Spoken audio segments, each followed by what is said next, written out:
आज की वीडियो में मैं आपसे शेयर कर रही हूँ मेहंदी डिज़ाइंस, जो बहुत ही ज़्यादा इजी है। अगर आप बिगिनर्स हो तो आप बिगिनर्स के लिए भी बेस्ट डिज़ाइंस हैं। आई होप आपको ये डिज़ाइंस पसंद आए। अपने फ्रेंड्स एंड फैमिली में ज़रूर शेयर करना और मुझे ज़रूर बताना इसमें से आपकी सारी फेवरेट डिज़ाइन कौन सी है।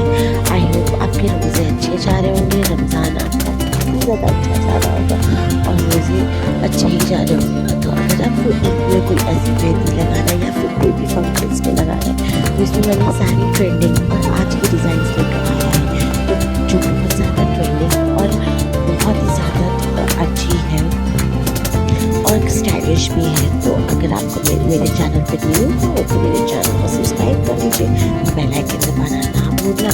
Thank for watching guys, take care, bye bye. अपने फ्रेंड्स एंड फैमिली में ज़रूर शेयर करना और मुझे नीचे कमेंट बॉक्स में ज़रूर बताना।